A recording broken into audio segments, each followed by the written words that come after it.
세계 최대 반도체 위탁 생산 기업인 타이완의 TSMC가 일본 소니 등과 합작한 JASM 구마모토 제1공장입니다. 지난 2월 1공장 개소에 이어 TSMC는 7조 원을 투자해 오는 2027년까지 제2공장도 짓겠다고 발표했습니다. I believe start a renaissance of semiconductor manufacturing in Japan. 미국의 IT 대기업 오라클은 올해부터 10년 동안 데이터 센터 증설을 위해 일본에 11조 원을 투입한다고 밝혔습니다. 마이크로소프트는 지난주 기시다 총리 방미에 맞춰 4조 원 규모의 데이터 센터 투자 계획을 발표했습니다. 앞서 지난 1월 아마존도 클라우드 서비스 등에 20조 원을 투자한다고 밝혔습니다. 이른바 빅테크, 첨단 기업들이 앞다투어 일본을 찾는 건 격화되고 있는 미중 대립과 무관하지 않습니다. 데이터 센터 시장에서 일본은 미국과 중국에 이어 3위인데 미중 관계가 틀어지면서 일본이 반사 이익을 얻고 있는 겁니다. 先端技術分野での競争力を維持強化し、日米の連携が不可欠であることを確認いたしました。 개인 데이터의 해외 이전을 제한하는 일본의 정책도 AI 개발에 중요한 데이터 유출을 막아야 하는 빅테크 기업의 수요와 맞아떨어졌습니다. 여기에 막대한 보조금과 세액 공제 등 일본 정부의 파격적 지원까지 더해지면서 투자 유치가 확대되고 있는 겁니다. 투자 증가로 일자리도 따라 늘면서 일본 경제의 장기 침체 탈출에 가속도가 붙고 있다는 평가입니다. 도쿄에서 SBS 박상진입니다. 미국 정부가 TSMC에 주기로 한 보조금은 66억 달러, 우리 돈 8조 9천억 원입니다. 저금리 대출까지 포함하면 TSMC에 대한 지원금은 15조 7천억 원에 달합니다. TSMC는 미국 내 투자 규모를 400억 달러에서 650억 달러로 늘려 최첨단 2나노 공장을 짓겠다고 화답했습니다. 바이든 대통령은 미국이 2030년까지 전 세계 최첨단 반도체의 20%를 생산할 수 있게 하겠다고 밝혔습니다.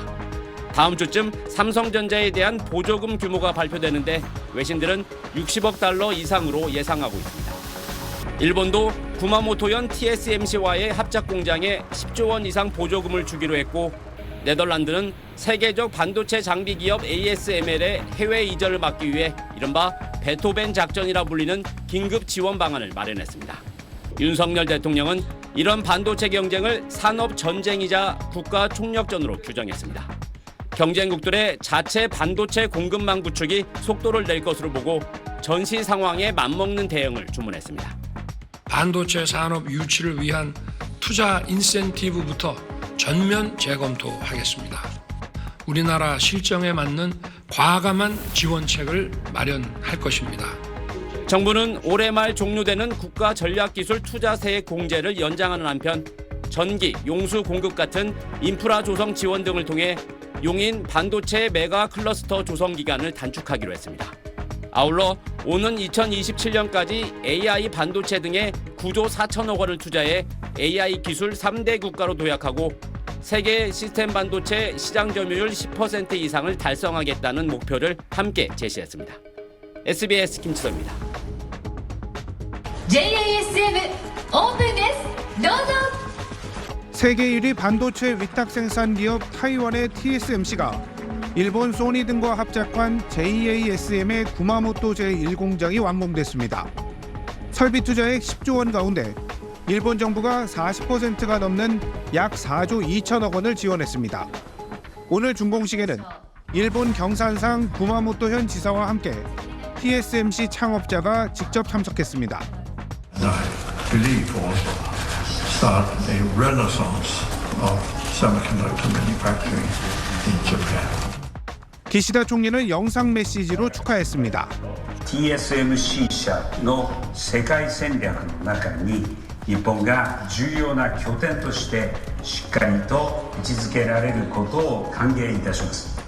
이 공장은 지난 2022년 4월 공사를 시작한 뒤 7천여 명의 인력이 매일 24시간 일하며 5년 공기를 1년 10개월 만에 마쳤습니다. 지난해 10월부터 장비 반입과 설치 등 1차 작업이 마무리됐고 이미 시험 생산에 들어갔습니다. 올 4분기부터 자동차와 가전 등에 쓰이는 12에서 28나노미터급 제품을 한 달에 5만 5천 장 공급합니다. 최첨단 반도체는 아니지만 일본 업계 생산 수준이 40나노 수준인 것을 감안하면 큰 발전입니다. 또 올해 말에는 1공장 주변에 2공장도 착공할 예정입니다. 공장 건설 등에 들어갈 18조 원 가운데 6조 5천억 원을 일본 정부가 지원할 계획입니다. 일본은 1980년대 세계 반도체 시장 점유율의 절반 이상을 차지했지만 이후 미국의 견제와 시장 예측 실패 등으로 현재는 10% 이하로 떨어졌습니다. 일본은 이번 공장 건설을 계기로 소재와 부품 장비 경쟁력에 타이완의 생산 기술을 결합시켜 반도체 강국 부활을 노리고 있습니다. 도쿄에서 SBS 박상진입니다. 일본은 TSMC 첫 번째, 두 번째 공장에 이어 세 번째 공장의 건설도 모색 중입니다. 막대한 보조금을 쏟아부어서라도 첨단 반도체 제조 시설을 계속 유치하겠다는 뜻입니다. TSMC 공장 옆에는 이미지 센서 칩 세계 1위 기업인 소니가 자리 잡고 있습니다. TSMC에서 데이터를 연산 처리하는 로직 반도체를 생산해 바로 소니에 공급하게 됩니다.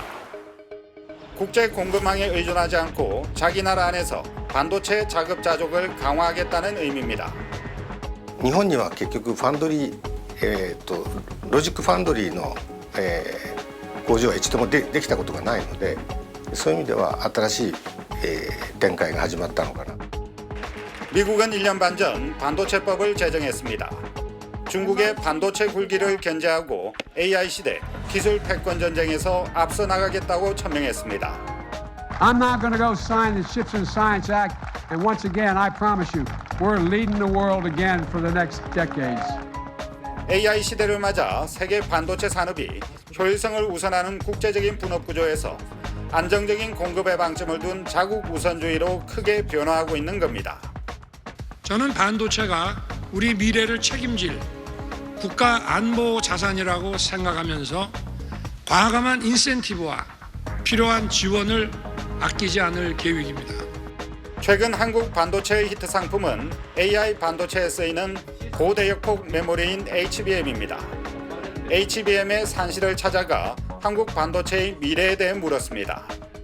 실시간으로 인공지능 서비스를 하려면 엄청난 연산 속도가 필요하다는 겁니다. 그 중심이 메모리, HBM 중심으로 일어날 가능성이 매우 높다. 그게 이제 우리한테 기회인 거죠. AI 시대 반도체의 의미는 무엇일까? 국가의 생존이다. 경제는 인공지능이 결정하는 것이고 인공지능은 또 반도체가 결정하니까 우리의 생존을 결정한다. SBS 김승필입니다.